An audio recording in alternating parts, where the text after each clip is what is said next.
Vamos lá então, continuando nosso estudo, agora capítulo 4.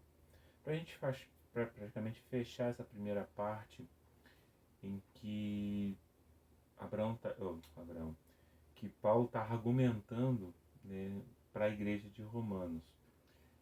Lembrando que a igreja de Romanos estava passando por uma situação complicada entre os seus membros, né? Havia muita discussão entre judeus e gentios, e por isso ele traz toda essa argumentação sobre a salvação e quem é aquele que pode alcançar a salvação. E aí lembrando que ele começa falando sobre o Evangelho, né, no capítulo 1, e aí ele vai começar a falar sobre a justificação, a condição humana, o pecado humano, né, que todos estão iguais por causa do pecado, depois a justificação de Cristo, e agora ele dá um exemplo, né, daquilo que ele está falando. Então vamos começar a ler. Romanos 4. Abraão foi justificado pela fé. Que diremos, então, a respeito de Abraão? Nosso pai segundo a carne? O que foi que ele conseguiu? Porque se Abraão foi justificado por obras, tem do que se orgulhar, porém não diante de Deus. Pois o que diz as Escrituras? Ela diz: Abraão creu em Deus, e isso lhe foi atribuído para a justiça. Ora, para quem trabalha, o salário não é considerado como favor, mas como dívida. Mas para quem não trabalha, porém crê naquele que justifica o ímpio, a sua fé lhe é atribuída como justiça. E é assim também que Davi declara ser bem-aventurado aquele a quem Deus atribui justiça, independentemente de obras. Davi disse: Bem-aventurados aqueles cujas transgressões são perdoadas e cujos pecados são cobertos. Bem-aventurado aquele a quem o Senhor jamais atribuir pecado. Esta bem-aventurança vem apenas sobre os circuncisos, ou será que ela vem também sobre os incircuncisos? Porque dizemos, a fé foi atribuída a Abraão para a justiça. Como, pois, lhe foi atribuída? Estando ele circuncidado, ou sendo ainda incircunciso? Não foi no regime da circuncisão, mas quando ele ainda não havia sido circuncidado. E Abraão recebeu o sinal da circuncisão, como selo da justiça da fé, que teve quando ainda não havia sido circuncidado. E isto para que ele viesse a ser o pai de todos que creem, embora não circuncidados, a fim de que a justiça fosse atribuída também a eles. Ele é também pai da circuncisão, isto é, daqueles que não são apenas circuncisos, mas também andam nas pisadas da fé que teve Abraão, nosso pai, antes de ser circuncidado. Continue. Então, ainda aqui a gente pode parar só para entender, né? O primeiro exemplo que ele está trazendo é Abraão, né? O que é considerado, principalmente entre os judeus, mas para todo aquele que crê na Bíblia, o pai da fé, o que mais teve fé. E é interessante observar esse paralelo e olhar que desde o começo do Gênesis 15, onde começa a se falar, já traz essa ideia daquilo que Deus ia fazer em Jesus, né, há tanto tempo depois. Né, eu acredito que seria mais 2.000 anos ou 3.000 anos depois. Mas a questão da fé. E ele vai tirar isso da história de Abraão. Então ele pega Abraão como exemplo, né, traz a ideia, traz o povo a lembrar sobre aquilo que Abraão foi, a sua personalidade, né, a importância dele para o povo. E aí ele vai fazer uma pergunta no capítulo 2 muito interessante. Né, vai fazer uma afirmação. Porque se Abraão foi justificado por obras, tendo que se orgulhar, porém não diante de Deus. Ou seja, não foi a grande marca de Abraão como pai da fé, não foi pelo aquilo que ele fez, né, no seu caminhar com Deus, mas pelo crer, né, pelo start de acreditar em Deus e devotar tudo aquilo que ele tinha a Deus. Né? Então, o grande ponto é esse começo. Né? O que Paulo quer elencar e mostrar para o povo é o seguinte: lembra de Abraão, pai da fé? O que justificou Abraão foi a sua fé e não aquilo que ele fez.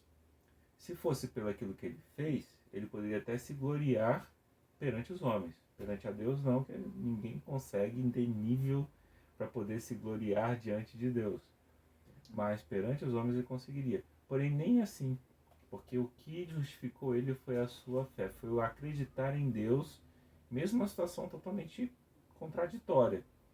É uma ordem que Deus dá, ó, sai da tua terra, do meio da tua parentela, da casa de teu pai, e vai para uma terra que eu vou te mostrar. Deus nem falou para onde ele iria, né? Mesmo assim ele creu. Ele tomou isso como verdade, como base, como fundamento para a sua vida, e por isso ele foi justificado e recebeu e ganhou o status de ser pai de muitas nações. Abraão creu e foi-lhe atribuído para a justiça, né? Uhum. E aí ele Como foi diz o justificado por causa da sua versículo aqui. crença. Isso. Tem como explicar o versículo 4 também, que diz: ora, para quem trabalha, o salário não é considerado como favor, mas como dívida. Você falou um pouquinho, né? Sobre isso. Por causa disso, Mas né? para quem não trabalha, porém crê naquele que justifica o ímpio, a sua fé lhe é atribuída como justiça. Exatamente, essa relação. Se eu sou um trabalhador, né, é como se a justificação fosse uma dívida para comigo. Então eu sou merecedor da justificação, No seu né, salário. que seria o meu salário pelo trabalho que eu fiz. Só que nós não somos merecedor.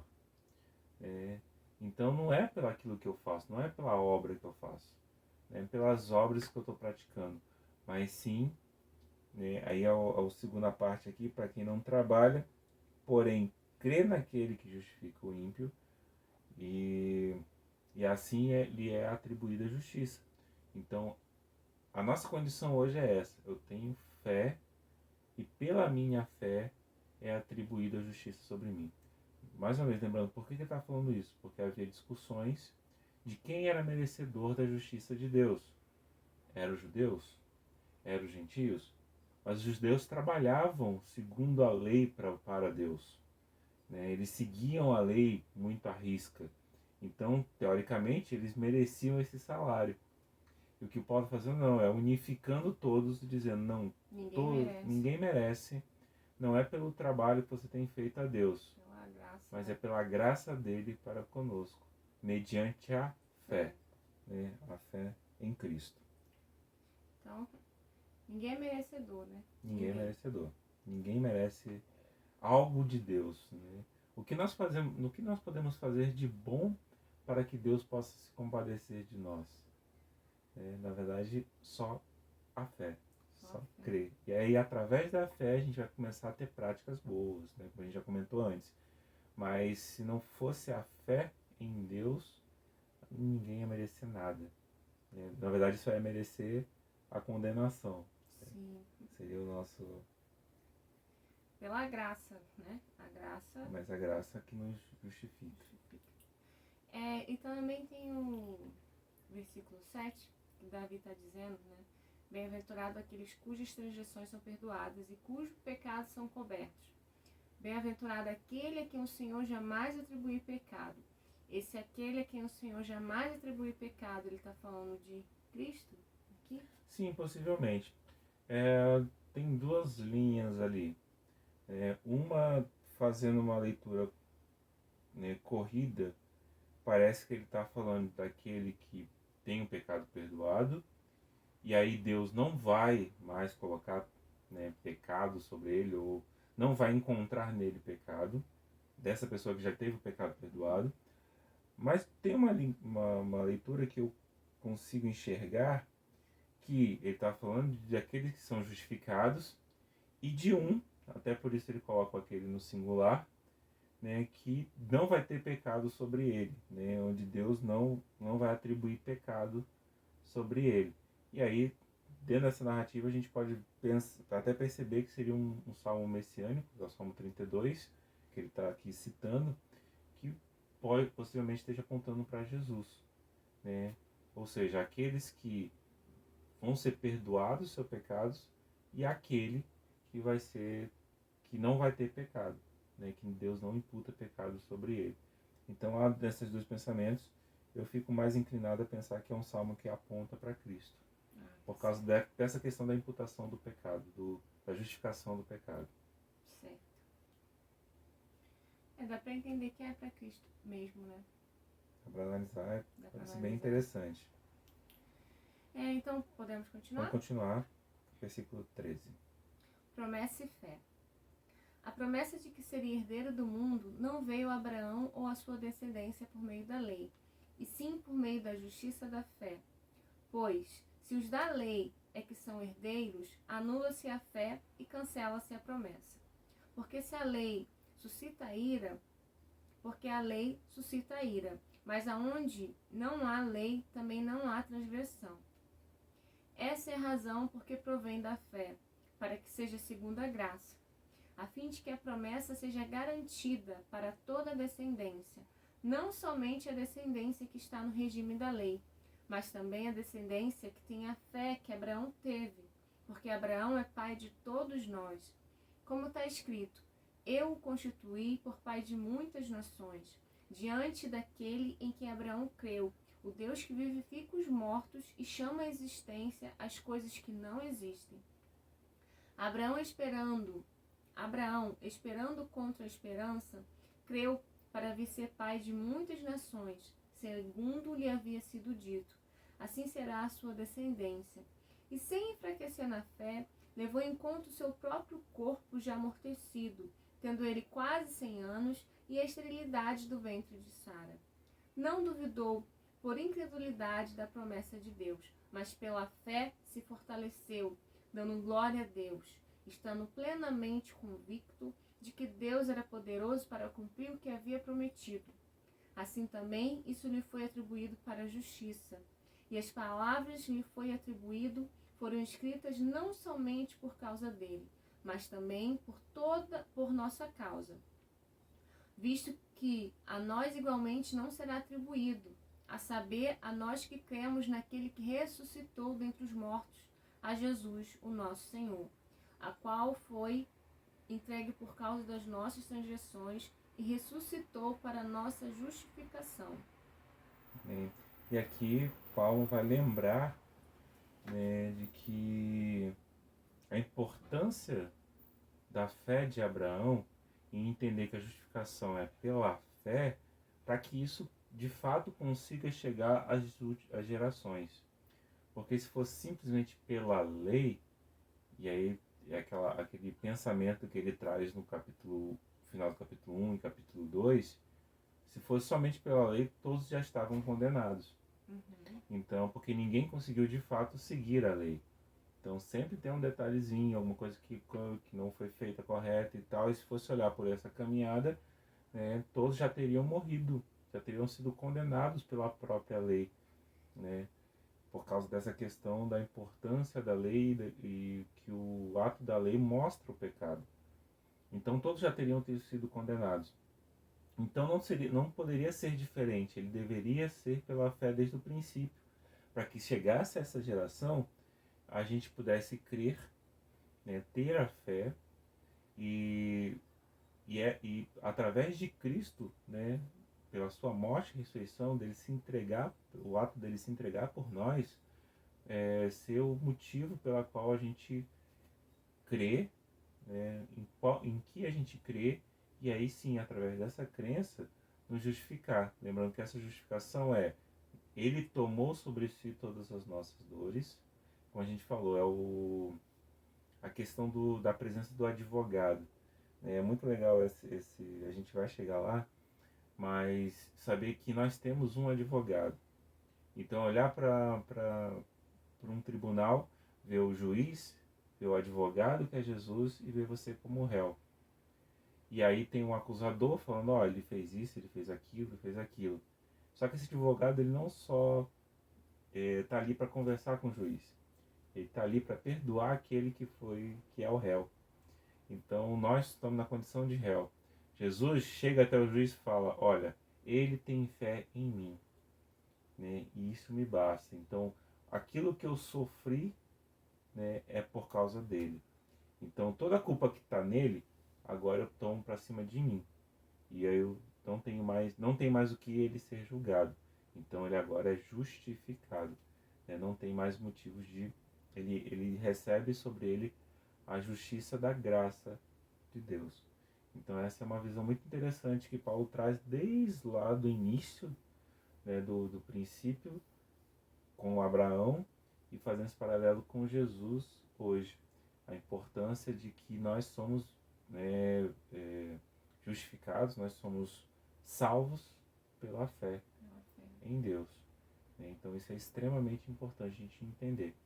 Pelo crer em Deus. Eu creio em Deus, assim como Abraão creu em Deus na sua promessa, não só de sair, mas a promessa, por exemplo, de ser pai de uma grande nação.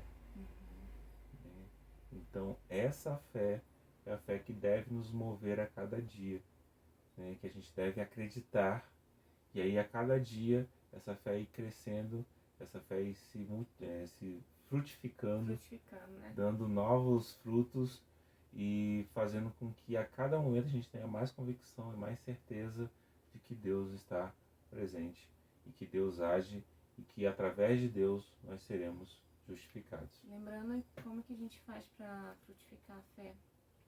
Através da ouvir e ouvir a palavra de Deus. Claro, esse ouvir a palavra de Deus ele vai em uns aspectos mais além. Né? Não é só simplesmente ler, também é ler, mas ouvir pessoas falarem, comentarem sobre isso, comunhão, né? é você se entregar a Deus, tirar momentos de oração para falar com Ele, na verdade ter uma vida direcionada para Deus, então a todo momento você orar pedindo a Ele direção, falar com Ele continuamente, ler a palavra. 24 horas com Cristo. Exatamente, porque a oração não é só falar. Não é só palavras. Não é só palavras, faz parte de toda uma expressão com Deus. E como eu sempre digo, você não precisa ter ritos. Tem gente que fala, eu não tenho tempo para ajoelhar. Não precisa. Não precisa. Você pode estar direto. Exatamente. Falando com Deus. E tem momentos de oração que vão além, né? Aquilo que eu faço, que demonstra Deus através daquilo que Ele nos ensinou, é um momento de comunhão com Ele. Uma expressão musical, né? Uma expressão de dança artística. Eu falo um quadro, se você pinta um quadro pensando em Deus, você está expressando algo para Ele. Sim. Então isso também é momento de oração. Né? E outro ponto que é importante é o jejum. Que pouca gente pratica, mas necessita ser mais praticado, que é o ato de você ter um momento diretamente voltado para Deus, né, fazendo com que você entenda a sua própria humanidade.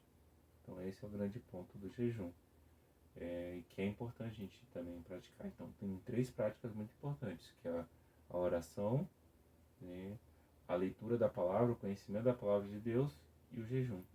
Isso é fundamental para que a gente consiga aumentar a nossa fé, né? E que seja uma fé de fato sólida, né? Confirmada dentro de nós. Firme, né? Firme, com certeza. É o firme fundamento, né? É o firme fundamento, então esse é o grande ponto. Né? Por isso que a gente consegue entender melhor essa questão do que Paulo está falando. A gente consegue entender. O firme fundamento das coisas que não se veem, mas se esperam. Hebreus 11. Okay? Quem tiver dúvida, a gente está gravando esse vídeo no canal Realmente Livres, tem eu falando sobre jejum, sobre oração, e alguns outros estudos sobre leitura da palavra também. Isso.